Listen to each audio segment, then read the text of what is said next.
தமிழ்நாட்டில் இப்போ நடந்துட்டுருக்கிற political drama cinema கதையையும் மிஞ்சிடும் போல் இருக்குங்க. எலெக்ஷன் ரிசல்ட் வந்த பிறகும் இன்னும் யார் ஆட்சி அமைக்க போகிறாங்கன்னு கிளியர் ஆகலை. இதனால் தமிழக அரசியல் முழுக்க பரபரப்பாக மாறியிருக்கு. இந்த எலெக்ஷனில் எந்த கட்சிக்கும் தனிப்பெரும்பான்மை கிடைக்கல. ஆட்சி அமைக்க 118 எம்எல்ஏ சீட்ஸ் வேணும். ஆனால் டிவிக்கே மொத்தம் 108 சீட்ஸ் வின் பண்ணி முன்னிலை வகிக்கிறாங்க.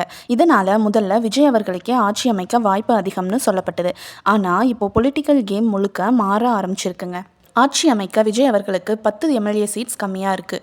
அதனால் டிவிகேக்கு இன்னும் சில எம்எல்ஏ சப்போர்ட் தேவை. அதனால் சுயேட்சை எம்எல்ஏக்கள் சிறிய கட்சிகளின் சப்போர்ட் வாங்குறதுக்காக பேச்சுவார்த்தைகள் நடக்குதுன்னு தகவல்கள் வருது. காங்கிரஸ் டிவிகேக்கு ஆல்ரெடி சப்போர்ட் கொடுத்துருக்காங்க. அதனால் 5 சீட் கிடச்சிருக்கு.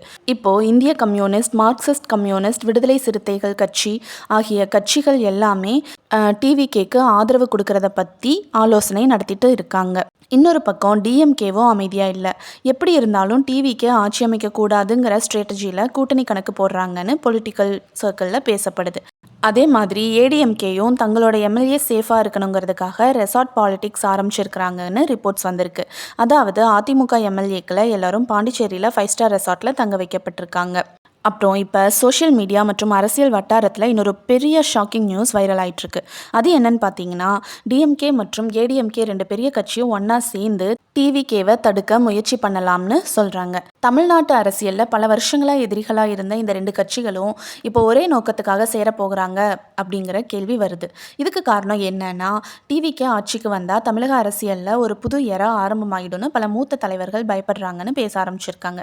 அதனால் எப்படியாவது டிவிகேவை நிறுத்தணுங்கிற ஸ்ட்ராட்டஜியில் பேக்டோர் டாக்ஸ் நடக்குதுங்கிற ரூமர்ஸ் இப்போ வேகமாக பரவிட்டுருக்கு. இந்த ரூமர் சோஷியல் மீடியா முழுக்க வைரல் ஆனாலும் அஃபிஷியல் கன்ஃபர்மேஷன் இன்னும் வரல. ஆனால் இந்த டிஸ்கஷன் மட்டும் தமிழக அரசியலை இன்னும் சூடாக்கிட்டே இருக்குது. இப்போது பிக்கஸ்ட் பவர் யார்கிட்ட இருக்குது தெரியுமா? கவர்னர் கிட்ட தான். ஏன்னா யாரை முதல்ல ஆட்சி அமைக்க அழைக்கணுங்கிற முடிவை அவர் தான் எடுக்கணும். அவர் சிங்கிள் லார்ஜஸ்ட் பார்ட்டியான டிவிகேவை கூப்பிடுவாரா அல்லது மெஜாரிட்டி சப்போர்ட் ப்ரூஃப் காட்டும் கூட்டணியை கூப்பிடுவாரா? இதுதான் இப்போது பிக்கஸ்ட் சஸ்பென்ஸ். அதுக்கப்புறம் ஃப்ளோர் டெஸ்ட் நடக்க வாய்ப்பு இருக்குது. அதில் எம்எல்ஏ சப்போர்ட் லைவாக ப்ரூவ் பண்ணணும். அங்கே தான் ஃபைனல் ரிசல்ட் அஃபிஷியலி தெரிய வரும். இதனால் தமிழ்நாட்டில் இப்போது secret meetings, alliance talks, MLA shifting rumours, resort politics, social media டிபேட்ஸ்னு எல்லாமே ஃபுல் ஸ்பீடில் போயிட்டுருக்குங்க. இந்த சிச்சுவேஷன் தமிழ்நாட்டு அரசியல் வந்த மிகப்பெரிய பொலிட்டிக்கல் சஸ்பென்ஸ்னு கூட சொல்லலாம். அடுத்த சில மணி நேரங்களில் யார் ஆட்சி அமைக்க போகிறாங்கன்னு தெளிவாக தெரியும்னு நினைக்கிறேன். உங்கள் கருத்து என்ன? டிஎம்கே ஏடிஎம்கே கட்சி கூட்டணி ஆட்சி அமைய போகுதா இல்லை டிவிகே தான் ஆட்சி அமைக்குமா? கமெண்ட்டில் சொல்லுங்கள்.